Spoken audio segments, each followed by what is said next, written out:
Yakup Kadri Karaosmanoğlu'nun 1922 yılında yayımlanan ölümsüz eseri Kiralık Konak, sadece bir ailenin dramını değil, koca bir imparatorluğun Tanzimat'tan Çanakkale'ye uzanan o sancılı çöküş sürecini anlatır. Bu hikaye aslında 3 farklı kuşağın aynı çatı altında birbirine nasıl yabancılaştığının, bir toplumun köklerinden koparken nasıl savrulduğunun hazin bir resmidir. Hikayemiz İstanbul'un o dönemdeki geleneksel yaşamının kalesi sayılan Cihangir'de başlar.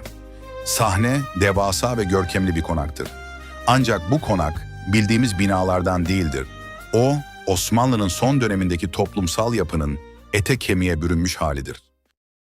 İlk nesil, adabın ve geleneğin temsilcisi Naim Efendi'dir. Konağın sahibi Naim Efendi, eski bir devlet adamıdır.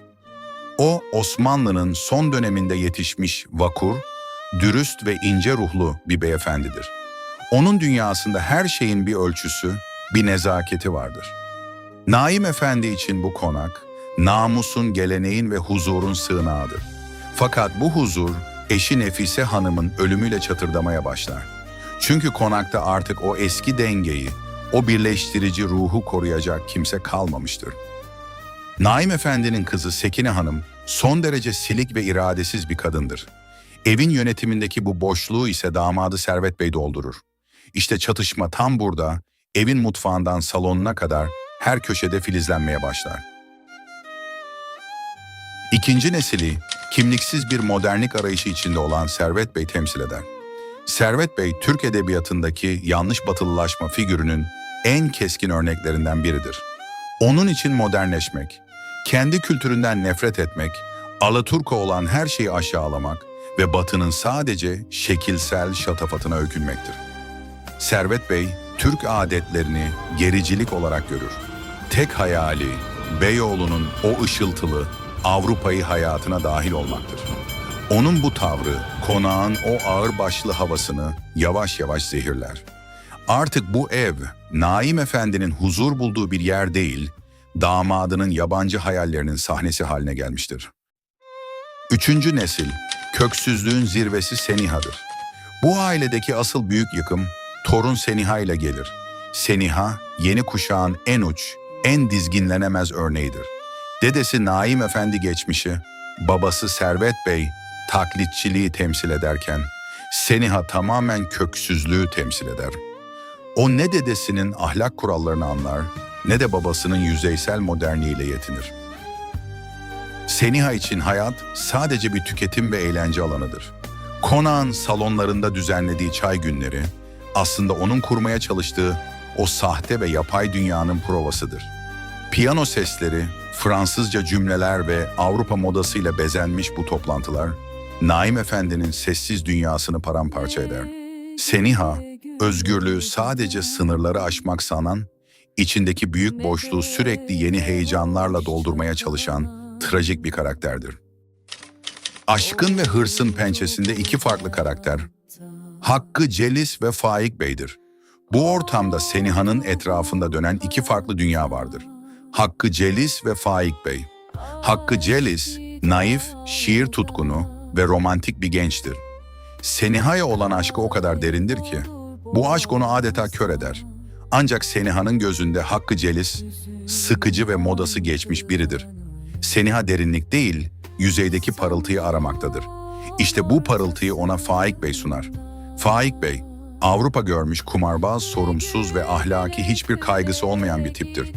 Seniha ile Faik Bey arasındaki ilişki sadece bir gönül macerası değildir. Bu iki yozlaşmış ruhun birbirini tüketme hikayesidir. Olaylar, Faik Bey'in büyük bir kumar borcuyla Seniha'ya gelmesiyle kırılır. Seniha, tereddüt etmeden mücevherlerini satıp ona verir. Bu sahne, bir ailenin ve bir insanın değer algısının nasıl yerle bir olduğunun kanıtıdır. Seniha, bu fedakarlığıyla Faik Bey'i kendine bağlayacağını sanır, onunla evlilik hayalleri kurar. Ancak Faik Bey, sorumluluktan kaçan biridir. Seniha'yı terk etmesiyle genç kızın içindeki o hırçınlık bir nefret patlamasına dönüşür. Çözülme, Paris'e kaçış ve konağın boşalmasıyla başlar. Seniha, İstanbul'un ve konağın bu tozlu havasına daha fazla dayanamaz ve her şeyi geride bırakarak Paris'e kaçar. Bu kaçış, Naim Efendi için sadece bir torun kaybı değil, ailesinin onurunun da Avrupa sokaklarında kaybolmasıdır. Konak artık maddi olarak da çökmüştür. Servet Bey'in savurganlığı, Seniha'nın bitmek bilmeyen istekleri, Naim Efendi'nin servetini tüketmiştir. Sonunda beklenen hamle gelir. Servet Bey, bu köhne konağı terk edip Şişli'de modern bir apartman dairesine taşınma kararı alır. Naim Efendi ise bu karara şiddetle karşı çıkar. O, hatıralarının, atalarının ruhunun yaşadığı bu çatıyı terk etmeyi reddeder. Ve o trajik an gelir. Konağın kapısına Romana adını veren kocaman bir kiralık tabelası asılır. Bu levha aslında bir devrin kapandığının ilanıdır. Kiralık olan sadece bina değildir. Kiralık olan o dönemin kimliğidir, ahlakıdır, geleceğidir. Ancak kimse bu devasa, masraflı ve eski kokan binayı kiralamak istemez. Naim Efendi ve kızı Sekine Hanım, boşalan odalarda yankılanan ayak sesleriyle yapayalnız kalırlar. Şişli'deki apartmanda partiler verilirken, Cihangir'deki konakta fareler ve tozlar hüküm sürmeye başlar. Toplumsal sarsıntı, savaş ve büyük dönüşüm yavaş yavaş kendini göstermeye başlar. Hikayenin son perdesinde bireysel acıların üzerine dev bir gölge düşer. Birinci Dünya Savaşı. Savaş tüm sahte maskeleri düşürür. O güne kadar Seniha'nın peşinde bir gölge gibi gezen, aşk acısıyla eriyen Hakkı Celis, vatanın tehlikede olduğunu görünce bambaşka birine dönüşür. O artık bir züppe adayı değil, bir milli mücadele neferidir. Hakkı Celis cepheye gitmeden önce Naim Efendi'yi ziyaret eder. Bu sahne romanın en duygusal anıdır.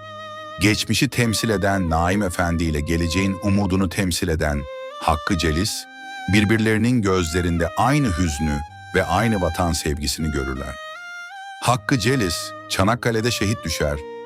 Onun ölümü yozlaşmış bir toplumun içinde parlayan son temiz ışığında sönmesi gibidir. Finalde tozlu odalar ve kiralık hayatlar kalır. Romanın sonunda Seniha Avrupa'dan döner ama artık tamamen ruhsuzlaşmıştır. Hakkı Celis'in şehadet haberi ona ulaştığında kılı bile kıpırdamaz. Bu ilgisizlik, toplumun ne kadar derin bir uçuruma yuvarlandığının en acı göstergesidir. Naim Efendi ise o soğuk ve karanlık konakta hastalığıyla ve yalnızlığıyla baş başa ölümü beklemektedir. Konak hala kiralıktır ama ne gelen vardır ne giden. Eskiden nezaketin, terbiyenin ve aile sıcaklığının olduğu o odalar şimdi sadece geçmişin hayaletlerini ağırlar.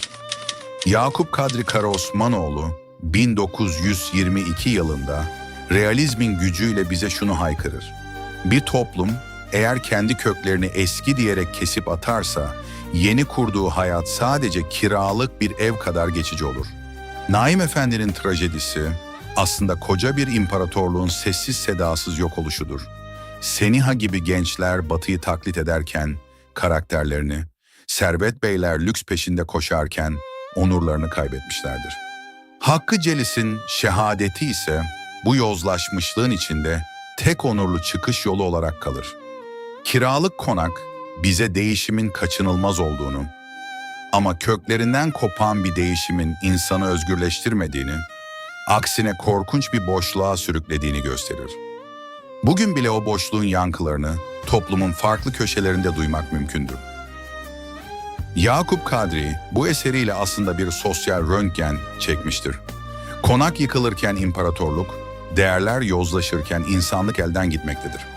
Kiralık konak batılılaşmayı sadece dış görünüş sananların düştüğü trajikomik ama bir o kadar da acı durumu yüzümüze çarpar.